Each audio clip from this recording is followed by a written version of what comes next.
Welcome back.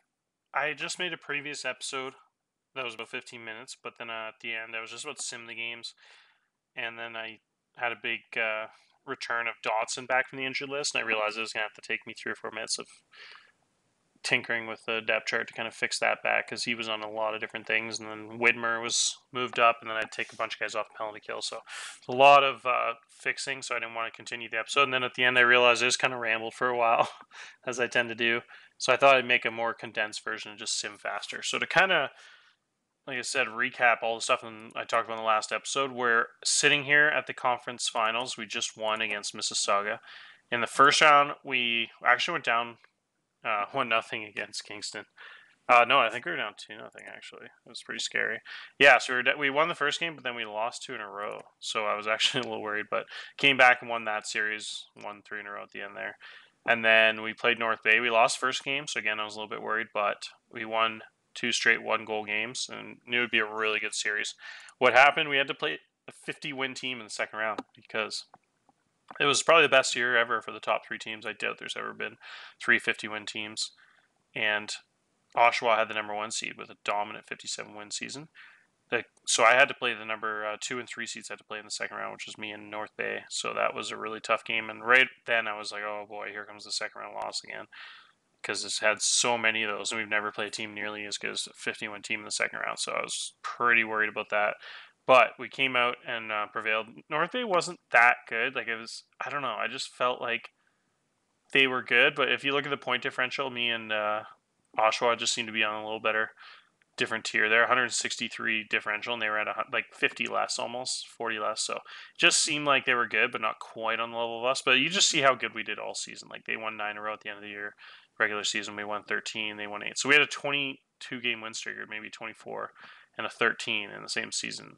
Oh my god, I just realized Niagara lost 17 in a row. I traded for that Russian winger, and I won 23 in a row right after, and it looks like they just, oh boy, that was a bad season for them. So yeah, they did not have much talent left. So it was big time rebuild for them, which is good.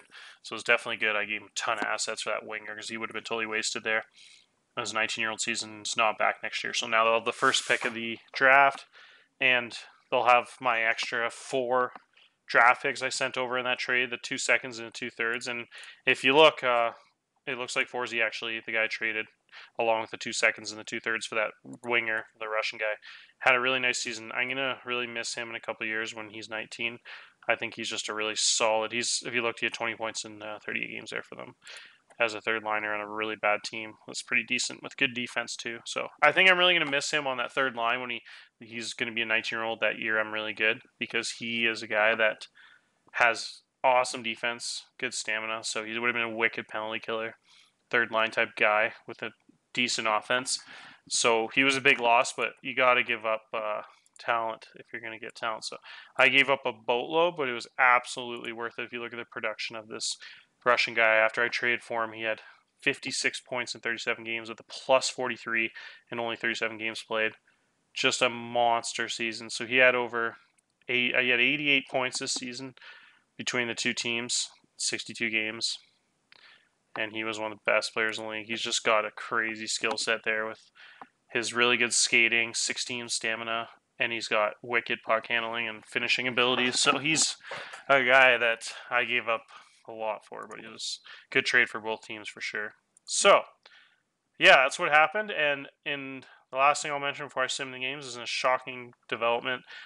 We actually had the 32-win Mississauga Steelheads, 32 and 33 losing record regular season with only 67 points, knock off the 116.57 win Oshawa Generals.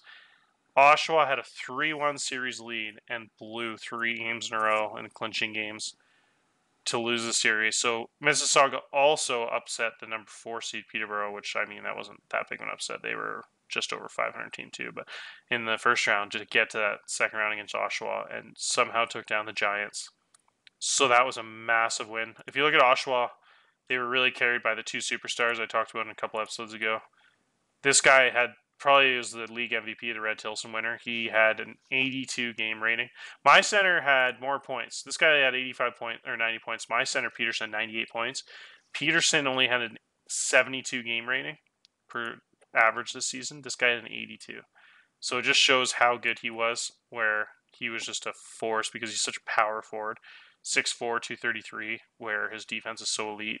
So I think it just shows how good of a player he was this season. And then Hatcher was, or sorry, not Hatcher, Cheryl, 73 game rating as a 16-year-old. So that's higher than Peterson's was this year as a 17-year-old. This Cheryl guy was the best player in the draft, and he's going to be a guy that is a surefire NHL pick. It will be interesting to see if he's good enough to make the NHL at 18. I think there's a pretty good chance he goes and makes the NHL at 18, but I wouldn't expect him around for his 19-year-old season. But it's possible, we'll see. But they're in my division, so that's going to be big time thing to follow because he's a guy that could single-handedly will them to 45 wins a couple years in a row if he's around because he's that good. His 18 positioning has a center with 15 faceoffs, just crazy. So the scary thing is Patrick actually is only 18 years old too. Patrick just turned 19, so he has another season as a 19-year-old if he doesn't make the NHL. He was a late first-round pick in the NHL, but he's really developed, and there's a chance he could stick in the NHL next year. But if not, those guys are both going to be back as 19 and 17-year-olds next year, which is a scary thought because they're going to have the best player in the league back in this goalie, who is the best goalie I've ever seen in the OHL in all the years of simulations. He was an import pick. Somehow fell to the 24th pick of the import draft, but he's developed like crazy too. So I think if he's also back, that team is going to be just about as good as they were next season again. So I'm a little concerned with that. I think they do lose this big time, huge point production right winger, which is good for me. But they also have this guy back, Tyler, as a 19-year-old next year, who has pretty good stats. He's not as insane as the other guy, but he's definitely a guy that's probably going to put up 80 points if he's playing with those two really good centers next season. So either way, they're definitely going to be like a 45 plus win team. It just, if they get both those guys back, they could potentially be not quite this good again, but who knows, right? With that goalie and those two centers, those might be like arguably the three best players in the league, all on the same team. So that'll be crazy. But the fact Mississauga knocked them off, and right before we sim here, we'll just give one quick look at Mississauga just to see their best players. I want to show you, they have a really good Russian winger too, who is a big-time player. He's maybe one of the better shots I've seen at this level, with 16 getting open, 18 shooting accuracy. And this guy is probably the highest potential in the draft. This guy fell to 14th in the draft, so I almost got him. And he just was like a defense-first guy. He had like 13 positioning, 12 defensive read, bunch of greens there, but his offense was all like 10, 11.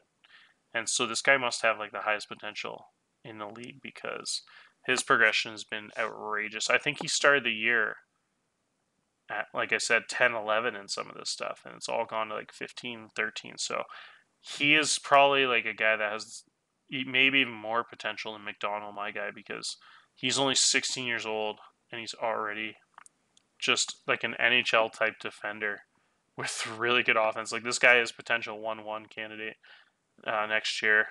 But his skating's not quite there yet, so it'll be really interesting to see if that gets better. If not, that could really hold him back, because 10's pretty low. I mean, he's only 16, but a lot of 16-year-olds only have 10. It goes up to like 13 when they're older. But so those elite players, it's usually at like 11, 12 in most of those categories by now, if they're like a top 3 pick type franchise talent. So it'll be interesting. He might just be a really good technically skilled player that's not quite the elite skater, that maybe like make him like a mid-first round pick. From the looks of it, he's a superstar. But either way, he's good. He only had a 63 game rating, so that just shows probably how much he progressed, because based on stats now, that would be more like a 73, 74 game rating player. So he probably started the year at like a 58 game rating, and then by the end of the year, when he got really good, he was probably way better. Actually, yeah, we can see that. Forgot. So we go like game by game. Yeah, his game ratings, you see a lot of 60s, but then you also see a lot of those big games. But if you look at the start of the year, I bet they're quite a bit lower. Yeah, so you see a lot of low 60s. You don't see any 80s at the start of the year. You don't see the 80s. That was for the under 18s probably. But you don't start to see the 80 till here. A couple 80s here. 82 here, 78 here. So you can see the progression, because his first 20 games, he never even sniffed in the 70s. So that he just had that one really good game. But other than that, he was never above 70. And then by the end of the year, he was putting up constant 76, 79, 80, 72, 82, 78. So it's really interesting to see how good he's going to be next year because, yeah, he looks like a superstar. So they got those elite wingers. They got a really good 19-year-old center here. And then they got the guy that was like a top draft pick last year, lefty. He was like the 7th pick or something, Fleming. So definitely have those 2 young stars, Anastasia and Fleming.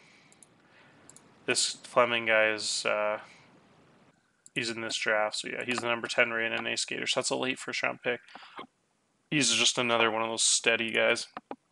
Really good player. So, anyways, that's it. Now we're going to sim the playoffs. So, let's see if we can win this damn OHL Cup.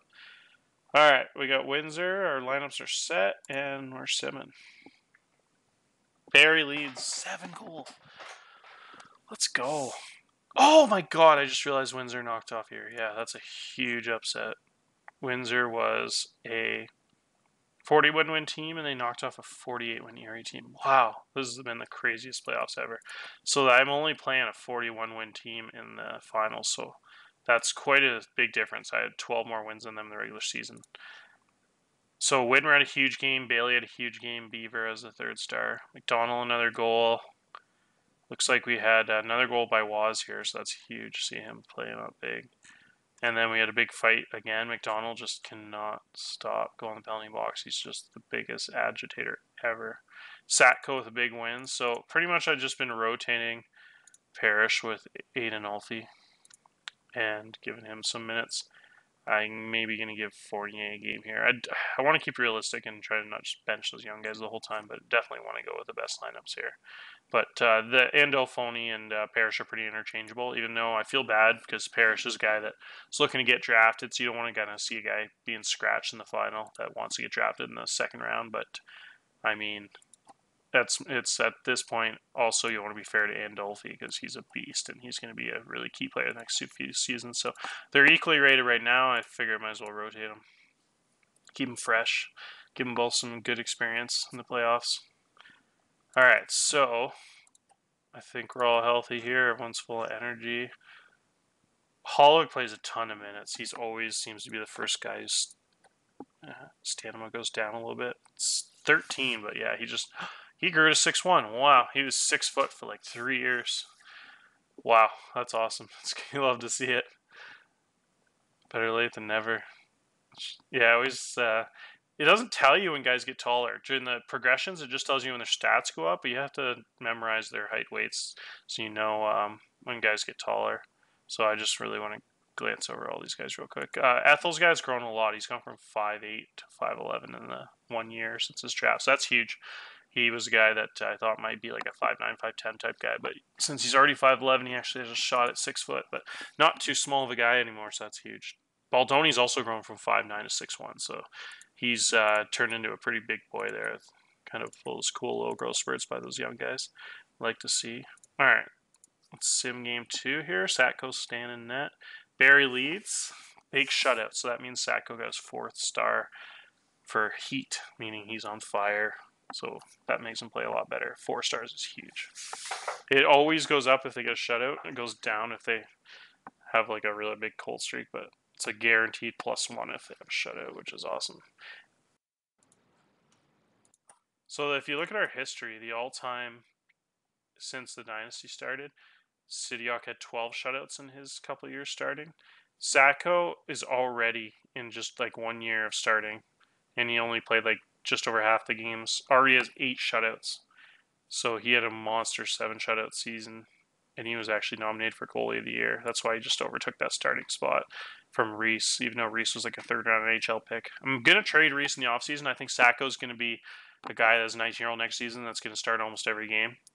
And I'm going to trade Reese because I think that'd be realistic because in real life, Reese had a bad year, but he's also a guy that probably would have got the franchise all-time record in wins if he was a full-time starter for me next season because he's at 47 career wins. And if you look at the all-time list for wins, he's just out of this list. So he would already be at this, like, just a couple weeks in the season would already be in the 50s. So as a 19-year-old next season, he would be 2nd all-time to Sidiok in wins. If you look at Sidiok's career, he had 25 and 30. So he split time 50-50 those seasons, and then he was a full-time starter as a 19-year-old there with 50 games played. And if you look at his, he won 16, 21, 23, and then he won 17 as an overager. So if you look at Reese, he'd be on pace to break that because he had 7 wins as a 16-year-old, and then 20 and then 20, even though he's only split in time those last 2 seasons. And so, yeah, if he was a full-time starter next year and then had an overage season, he would actually break the all-time wins record for a goalie. So I just don't think it's fair to have him as a backup next year when I think I'm going to roll with Satko, because I think Satko's just better. He just seems to always perform better each season he's played with Reese. Each year he's been much better. So Reese had a terrible year. At one point he was at an 845 save percentage. It was astronomically low. Or 830 maybe. It was really bad. And then he kind of recovered at the end of the year and still finished 20-6 as a really good team. But I think he's a guy with the fact that he has 47 wins in the OHL going into his 19-year-old season with a resume where he's gotten drafted by the NHL team in the 2nd round. He's a guy that would definitely want to be a starter, and they would definitely, Calgary would want to see him starting the OHL, see if he just had a bad season or if he's actually a bust. So I'm going to look for a team to trade him to that doesn't have an established goalie. I think it'd be sweet to trade him to a team that has like a kind of like a crappy 17-year-old goalie or something, and then let Reese be the starter for a year.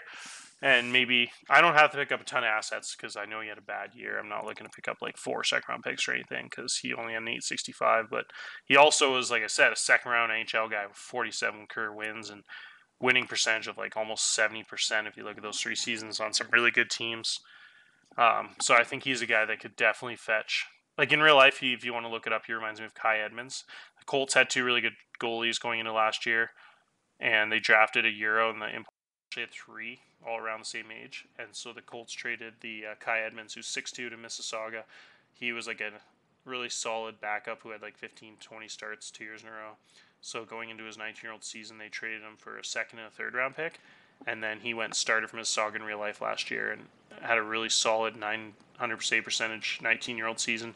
And he's actually going to be back to no way in real life if the season happens this year. And he's a guy that's like turned. It's the exact same situation. A guy that was kind of too good to be like a backup, so went to a team where they wanted a guy that could play for his 19, 20-year-old season. So I think Reese would be in the exact same situation. I think he'd be a really solid guy for 1 year into like an average team. So I'll definitely, I think maybe trade him for a 2nd or 3rd or something like that to be fair, or even maybe get a return of a young player or something. But I think that'll be sweet because that'll give us a chance to have Satko, and then we'll use our other, probably maybe Seymour next year. Seymour's a guy that is a 16-year-old I think would be really solid next year as a backup as a 17-year-old. But anyways, we'll talk about that later. Let's sim another game here. So big time win in game 1. Sorry, game 2. So that's huge. We might just win this championship here in this episode. So we're up Paqueta 2 assists. Dotson, big time goal. Another fight by McDonald. This guy is a freaking animal. Caddick, the 6'8" left D, had a big fight. So definitely, McDonald comes after 2 fights, scores 9th of the playoffs. That guy's absolutely hilarious. What a freaking beauty. 10 penalty minutes, 5 hits to lead the team. A goal and only 2 shots on net. Still had a goal. And 2 block shots to lead the team. Just a freak of nature. That guy is the epitome of a guy you just want on your team and absolutely hate to play against. The guy will beat the shit out of all your players and score goals and just piss you off. So Satko with a big time. Shepard here looks like he's day-to-day with a bruised finger. I'm not going to worry about that. He's way too good to take out of the lineup. Unless he absolutely has to. So let's sim the game on the 13th here and see if we can go up big time. Oh my goodness, we're on pace to sweep. Let's go, baby. 4-2 win. Looks like the defense is playing fantastic. Absolutely fantastic. That's looks like we're all good here. No injuries. Shepard's stamina was down to 55. I'm gonna take a big risk here. Actually, no, we're still only the day after. Let's see. I was gonna say I'm gonna take a big risk and bench it for 1 game because I don't like to let the foot off the gas pedal, but we are up 3-0, and no, he's lost his injury thing. He's good to go. Never mind. I was gonna say he'd kill me if I took him on the game clinching. You gotta think of real life. You have a 19-year-old leader that had one of the best defensive seasons in OHL history. He was a plus 81, which is absolutely outrageous. I don't know if I've ever seen anything like that. The craziest thing is no one was even close to him either. And he had 27 goals as a defenseman in 21 minutes a game.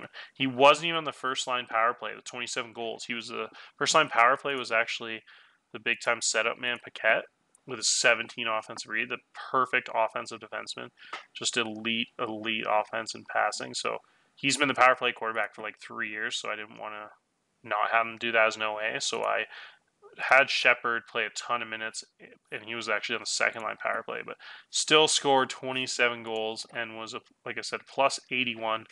So I guess maybe that, in a good way, that kind of kept him fresher for 5-on-5 hockey, because you got to remember the plus minus doesn't include power plays and shorthanded. So he was a plus 81 on 5-on-5 hockey, and maybe not being on that power play saved his energy a little bit and helped out. So either way, whatever happened, it worked out. They're both really good players, but as you can see, the 5-on-5 difference is insane because they both played the same amount of games pretty much.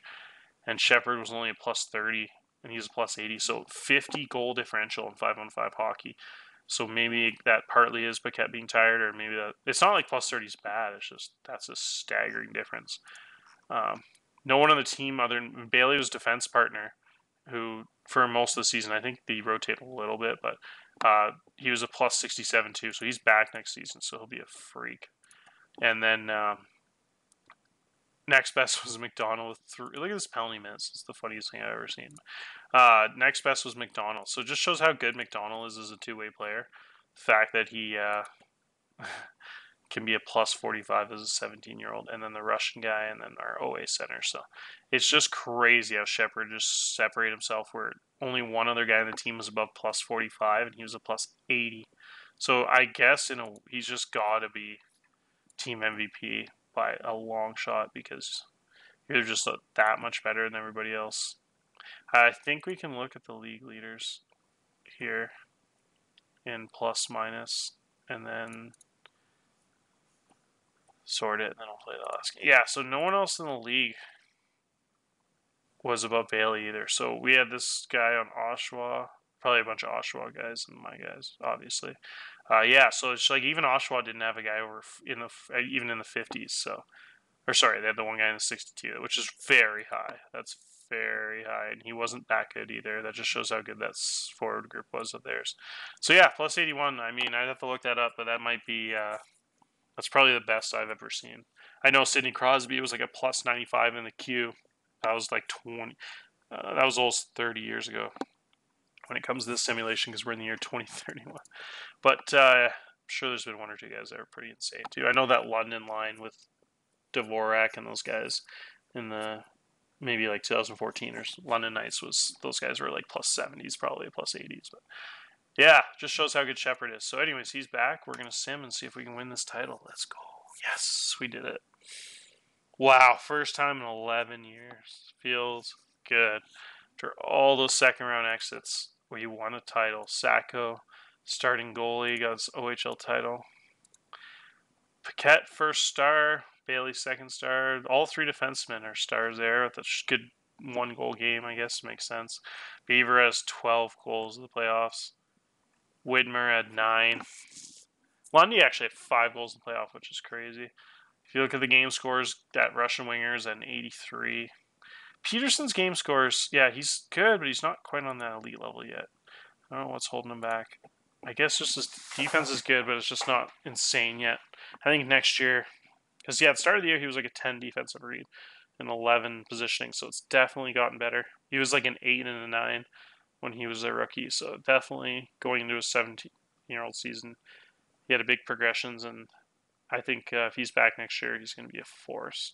So excited, because I don't know if I've ever had an offensive player this good back for his, if he's back next year, having those 3 light blue color things. I think Ryan Suzuki was about the same, and then he ended up making the NHL at 19 when I thought he was going to be back.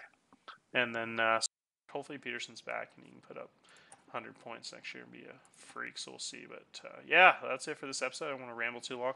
I'll sim the Memorial Cup in the next episode, but definitely a season for the ages. An absolute beauty season. 54 wins would be a franchise record. We won 53 the year we won the Memorial in 2020. So having 54 wins just showed how good this team was. The craziest thing was at a certain point, I think, if you look way back, let's go here to September. So the regular season started here. So we were 2-0, 2-1, 3-1, 4-1, 6-2, 6-3, 6-4, 7-4, 7-5. So it's 7-5, and then 8-5, 8-6, 8-7. So at a point in the season, we were 8-7 in October. 8-7, and we finished 54-13. So the rest of the season, we went 46-6. That is just incredible. So yeah, what a season. An incredible trade. I can show you exactly where we made the trade for the Russian winger. We made on Monday the 2nd of December. And I gave up those 2 seconds, 2/3 and that 17-year-old winger, Forsey. And we won every single game the rest of the month in December, stopped for the World Juniors. And then we won every single game in January. If you look, we scored 8 goals here, a couple huge defensive wins here, 7 goals here, 8 goals here, 12-12. So you just see an 8. The offense absolutely turned up and just tuned teams. We lost 2 here, and that was pretty much it for the rest of the season. And then this big loss for whatever reason. But we scored 8 goals here. Defense started playing really well. You can see that top 4 defensive pairing after we traded for the London defenseman right around the same time here. That really good 15 stay-at-home D, and you can just see the defensive scores are really good. We just hardly ever let up more than 2 or 3 goals. And then we had those 3 losses in February in a 6-game span, and then I think we won out again and just didn't lose another game and finished the season on a 13-win streak here. This was the last game of the regular season. So a season for the ages, and probably one of the most fun, if not the most fun season I've ever had. Just seeing... It's just cool because I was so focused on the 17-year-old group being... The 17-year-old group is just so special. And then I think I took for granted how good the 19-year-olds were. This is the best OA class I ever had. These 3 OAs, Paquette was just a dominant 3-year starter as a power play quarterback. And then those guys, it says 20. They just turned 20 this year. The other OAs were Dodson here, who was probably the best OA I ever had. He's probably the best player I've ever had not get drafted. He's just an elite offensive player. Just his defense wasn't quite up to par, so he didn't get drafted. He still probably should have been drafted with how good he is. And then the other OA here was Hollowick, who just had a fantastic career. Always seemed to outperform. He did have good ratings, but stats-wise, he always seemed to outperform his ratings. Like, he was a 75-point guy and a 78-point guy, over a point a game on his second line. 76 game score, I think, was second or third highest on the team, and finished his career as a champion. He's a guy that was like a 6th-round pick. He was 5'10", 168 or something, 5'10", 170, with like good speed. So I drafted him because he had 11 or 12 speed. So I drafted him because he was a really good skater and a center, and he just developed every other part of his game and turned into a stud. So anyways, I'll end the episode there. I don't want to get to the 30-minute mark here, but good episode. We win the championship, and looks like we have a pretty good shot in the Memorial there. It's a 53-win team. I don't know where to look up the history. I can't find it anywhere of Memorial Cup, but I'm almost positive the OHL team has won the Memorial like 8 of the last 10 years. Every year it seems like when the OHL team won. I'd have to go back and look at the OHL winners and then search their team history and see if they won Memorial, but it's crazy because I think last year or the year before was actually the first time a non-OHL team won. I realized thinking about it, like every single year is the same team that won the OHL. So the Ontario League has just been dominating that. So I have a good shot at winning the Memorial here, but everyone's healthy too. It's probably the healthiest playoffs I ever had. That's a big reason. So many of those second round exits of the last 8 years, we had big time injuries. This is the first year I think we've never had more than 1 injury at a time. Any time after like February is probably the luckiest injury luck we've ever had. We lost Dodson for a round or 2 in the playoffs, but he was back pretty quick. And we just didn't lose any of our first line guys on defense the whole season and stuff. So it was really just one of those seasons everything came together injury wise, talent wise, a couple big trades, and really put us over the edge. And the exciting thing is I think we have a chance to 2 and 3-peat. because we're going to have so much back. We lose those 3 really good OAs, and then we lose the Russian winger, and then we lose the big defensive core. We lose LaFond, and then we lose Paquette, and we lose Shepard. But, I mean, we have a lot of weapons back. Lundy's going to step into that number 1 goal spot next year on the right D. Baldoni's going to be a really nice second D there with his 13 positioning. And then we have Bailey back as the team leader next year. He's going to be a big-time defensive beast next year with 6'2", 225, and his really good defensive ratings. Big shot, good puck handler, good skater, NHL draft pick. And then we have a 19-year-old goalie next year who is coming off a championship, ton of confidence. And then we're just going to lose. Other than that, we lose Hollowick, and then all we really lose on the wing there is Dodson and those guys. So Widmer should be back. He'll be on that first line with Peterson next season as the dominant first line winger because he's got 70 positioning, so he's an elite 2-way player. That's an elite skater. So everything about him screams beast. Peterson's going to be insane next year. McDonald's going to be insane next year. Maynard's going to be a year older. We're going to lose Beaver, which is a big loss. He was a huge contributor as a second liner, guy that had 40 points in 40 games and plus 30 plus minus. So we lose definitely some guys, but we have a lot back. So I'm really excited about the future. Anyways, that's it.